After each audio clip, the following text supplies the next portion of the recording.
विधानसभा चुनाव को लेकर कांग्रेस पूरे तरीके से तैयार है। आज हम इसी पर चर्चा करेंगे। हमारे साथ पूर्व शिक्षा मंत्री गीता श्री उरांव जी मौजूद हैं। हम बातचीत करेंगे कि लगातार आप क्षेत्रों का भी भ्रमण कर रही हैं, लगातार कांग्रेस की ओर से जो बैठक है वो देखने को मिल रहा है और वहां शिरकत भी आप कर रही हैं।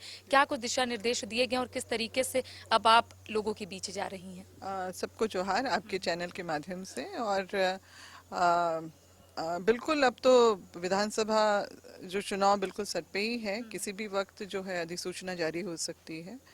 तो हैं हम लोग, सरकार भी तैयार है, काम कर रही है, और हम लोग भी बतौर कांग्रेस पार्टी गठबंधन के साथी हम लोग भी अपने अपने हमेशा ही सक्रिय रहे हैं। अभी और जो है मोड और टॉप गियर लगा है, तो हम लोग उसी में हैं। कैंपेन कमेटी, मैनिफेस्टो कमेटी और इस तरह का इलेक्शन कमेटी सारा कुछ फॉर्म हुआ है, और उसी में सबको अपनी अपनी जिम्मेदारी दी गई है। तो अपना बैठकें भी हो रही है और काम भी हम लोग उसी हिसाब से कर रहे हैं। अब लौट चले अभियान के तहत आपने घर वापसी की है, कैसा लग रहा है पहले कांग्रेस में, क्योंकि लगातार आप बहुत समय से जुड़ी भी थी इस। देखिए, जुड़ी तो अब मैं क्या कहूँ कि मेरे तो डीएनए में ही कांग्रेस रहा है। वो क्योंकि पिताजी को जिम्मेदारी मिली थी छोटा नागपुर, कोल्हान, संथाल परगना में कांग्रेस को स्थापित करने के। मेरे पैदाइश से पहले ही वो कांग्रेस में आ चुके थे, तो इसलिए मेरे डीएनए में है ही। किन्हीं कारणों से फिर मेरा जाना हुआ, मगर कहीं और तो जाने का कोई सवाल ही नहीं उठता था। आई तो वापस, क्योंकि पार्टी की तरफ से भी कुछ प्रयास था, उनके तरफ से भी वो लोग भी चाह रहे थे, और मेरा भी यही था, और जनता ने भी मुझे प्रेरित किया कि मैं ज़्यादा देर नहीं लगाऊं।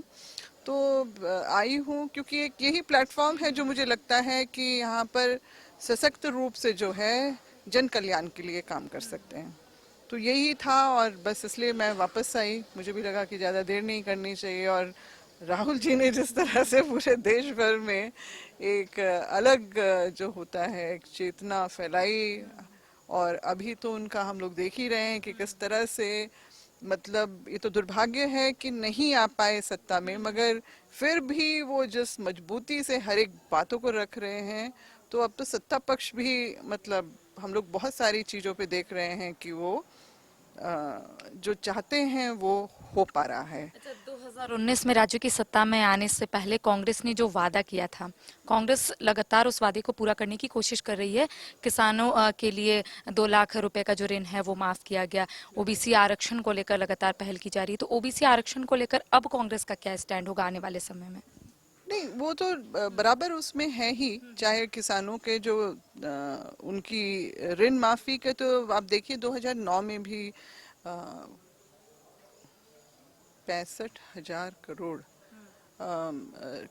अगर मेरे आंकड़े सही नहीं हो, मगर उतने हजार करोड़ के लगभग जो है उतनी जो है ऋण माफी की गई थी उस समय भी किसानों की, उनकी परेशानियों को समझते हुए। और हमेशा से, क्योंकि एक कृषि प्रधान हमारा देश है, और हमारी इकोनॉमी भी उस पर डिपेंड करती है बहुत कुछ, तो हमेशा से ही किसानों के प्रति जो एक है सोच रही है कांग्रेस पार्टी की।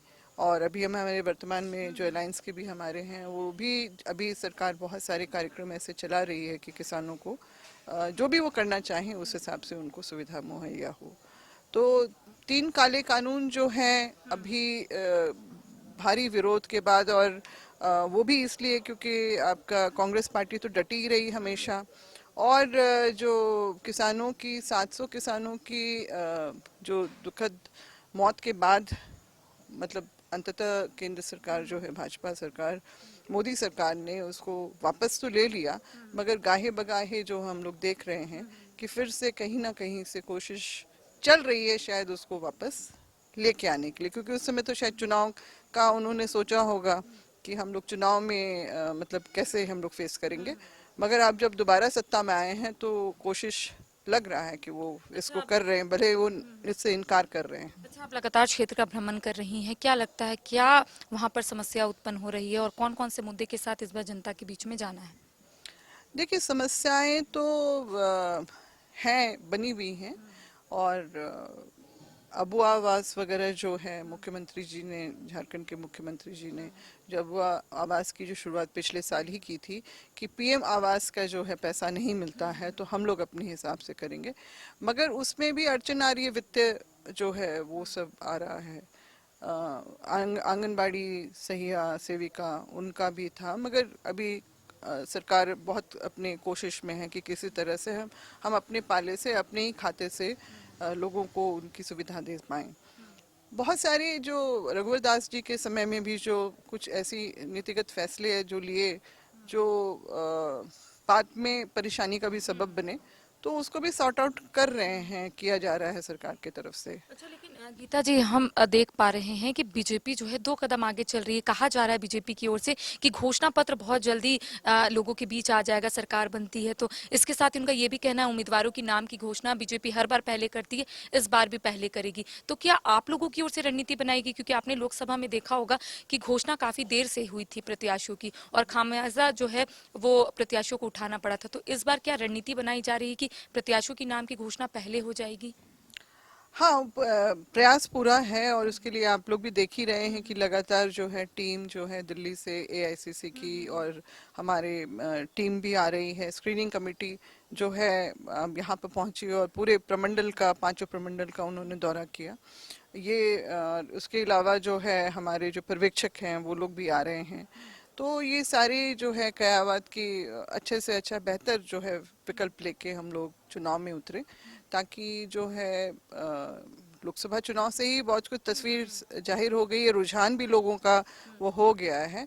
आंकड़े जो हैं, जो थोड़ा उनके सत्ता में बने रहने के लिए जो बन गए, वो कोई जरूरी नहीं है कि वो सही तरीके से मैनिपुलेटेड ही रहा है, क्योंकि बहुत जगह हमने देखा कि उसमें हार जीत में अंतर बहुत कम रहे हैं, और जहां जीती है गठबंधन के अलायंस बहुत भारी बहुमत से जीते हैं। मैया सम्मान यात्रा जो है लगातार निकाली जा रही है, और उसका नेतृत्व खुद कल्पना सोरेन कर रही हैं, और तमाम जो महिला विधायक है, मंत्री है, उनके साथ शिरकत भी कर रही हैं इस यात्रा में। तो क्या लगता है इससे इम्पैक्ट पड़ेगा? क्योंकि आपने देखा होगा बीजेपी की ओर से परिवर्तन यात्रा की शुरुआत की गई थी भोगनाडीह से, और लगातार जो प्रभारी और सह-प्रभारी है शिवराज सिंह चौहान और हेमंता बिश्वा शर्मा, उनका भी झारखंड दौरा हो रहा है। तो क्या लगता है किस तरीके से आप देख पा रही हैं? देखिए, मैया सम्मान का जो है, वो जो उनके हित में जो लिया जा रहा है, बेटियों के, बहनों के हित में जो भी फैसले लिए जा रहे हैं, उसका जोरदार रिस्पांस है। ये भी दिखता है, आप भी देख रहे हैं, हम लोग भी देख रहे हैं। और जो परिवर्तन यात्रा का क्या रिस्पांस है वो भी दिख रहा है, कैसे जो है जबरदस्त व्यवस्था के बाद भी वहां पर उपस्थिति लोगों की जो है कम, मैं ज्यादा दूर नहीं जाना चाहूंगी, अभी परसों ही हुआ था सिसई में, और सीट खाली रही। धनबाद का भी वो हमने देखा कि वहां पर भी जो है जनता नदारद है, सिर्फ शायद कार्यकर्ता। बीजेपी की नजर जो है कोल्हान और संथाल में, आपने देखा होगा जब चंपई सोरेन बीजेपी का दामन थामे थे तो बीजेपी का कहना है कि 2019, आपने आंकड़ों को देखा होगा कि एक भी खाता जो है वो नहीं खुला था। 14 सीटें हैं कोल्हान में और 18 सीटें संथाल में है, तो दोनों में नजर जो है वो बीजेपी की है। तो क्या लगता है परिवर्तन यात्रा से कुछ होगा इम्पैक्ट? नहीं, देखिए, जनता समझ गई है। जनता इनके सारे जो है कुकित्र, जिस तरह के भी, मतलब जनता के खिलाफ में जो भी फैसले लिए गए वो समझ गई है, और इनका जो है कितना भी जोर लगा ले, इनकी नहीं चलने वाली। प्रयास करें, ठीक है, लोकतंत्र है, आप भी करें ना, मगर जो गलत तरीका जो कहीं कहीं अपनाने लगते हैं लोग, वो सही नहीं है। क्योंकि फेयर इलेक्शन की जब बात होती है तो वो सिर्फ बातें ना रह जाएं, और क्योंकि सत्ता में हैं तो ये हर तरीके से अपना वो कोशिश में लगे रहते हैं। 2019 में भी देखिए, भले ही इन्होंने 300 पार का जो है घोषणा उस समय भी की थी, इस बार तो 400 पता नहीं किस गलतफहमी में कर गए थे, 300 का में भी किए थे, तो उसमें भी इन्होंने बहुत जबरदस्त गड़बड़ियां की थी। बहुत वीडियो वायरल हुए थे किस तरह से ईवीएम को इधर से उधर किया गया था। और गुजरात में, और क्योंकि हम लोगों ने देखा था कि जो 2018 में ही जो चुनाव हुए थे, 5 राज्यों के जो चुनाव हुए थे, आपका देखिए बीजेपी का गढ़ है, आपके जो भाजपा शासित प्रदेश जो रहे हैं। सबसे पहले तो नाम लेना चाहेंगे यहाँ से हमारे प्रधानमंत्री जी आते हैं। गुजरात में ही जो आपके बिल्कुल निचले स्तर के जो हैं चुनाव, वहाँ से भी जो है कांग्रेस बढ़त में आ रही थी हर एक दूसरे सीट में। आपका मध्य प्रदेश में भी, राजस्थान में भी। तो लोग तो 14 का जो उन्होंने जुमला जो खुद ही इन्होंने बड़े बेबाकी से उसको कबूल किया था अमित शाह जी ने, तो उससे अजीज आ गए थे, क्योंकि उन्होंने समझ लिया था लोगों ने कि ये किस तरह से काटने बांटने की नीति ही लेके यहाँ पर सत्ता में आए। इनका हमारे विकास से कोई मतलब नहीं, हमारी बेहतरी का इनका कोई प्लान नहीं है। और जो उन्होंने सबसे ज्यादा नाराजगी तो इसलिए हुई कि उन्होंने कहा कि 15-15 लाख जो है कांग्रेस ने जो जमा किए हैं विदेशी खातों में, वो हम ला के डालेंगे। तो ये बहुत बड़ा एक है। ये तो कहते हैं, मैं तो कहूंगी कि ये तो ऐसा अपराध है जो आपने जनता के साथ धोखा देने का किया है। इस पे तो केस होना चाहिए, क्रिमिनल केस होना चाहिए। आप इस तरह की बातें मनगढ़ंत या फिर बेफजूल नहीं कर सकते जिससे जन भावनाएं जुड़ जाती हैं, जो संभव नहीं है। मगर आपने फिर भी किया। आपने कहा 2 करोड़ हम हर साल वो करेंगे, कहा, बल्कि इन्होंने तो आरक्षण में भी ग्रहण लगा दिया, प्राइवेटाइजेशन की तरफ ज्यादा बढ़ गए और बहुत सारा चीज। और फिर अभी बीजेपी का कहना है कि आप लोगों ने तो वादा किया था 2019 में कि 5 लाख नौकरियां हर साल देंगे, बेरोजगारी भत्ता देंगे, तो क्या हुआ? बीजेपी भी लगातार सवाल उठा रही है। तो 19 में कहा हम सत्ता में आए, 19 में राज्य की बात करें, झारखंड राज्य की। झारखंड राज्य में तो अब देखिए कोरोना काल लग गया, वो देखा। और कोरोना काल भी किनकी देन है? बीजेपी की ही देन है। राहुल गांधी जी ने इन्होंने बोलना शुरू कर दिया था पार्लियामेंट हाउस में। आखिरी बार इन्होंने लोकसभा में 2-3 बार रिपीट किया था। आखिरी बार 6 फरवरी था डेट।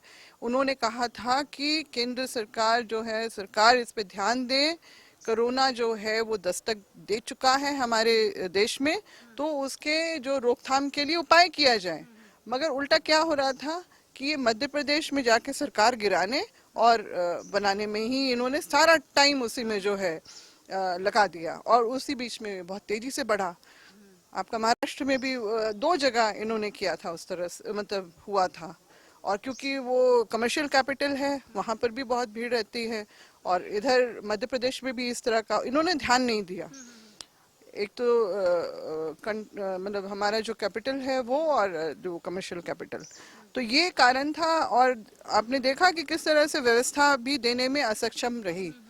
मतलब संवेदनशील होके जिस तरह से करना चाहिए था कार्रवाई, पहले तो इनका था कि सत्ता पे काबिज होना और जनता के को किस तरह से मतलब रोकथाम करके बचाना है, उस पर ध्यान नहीं दिया।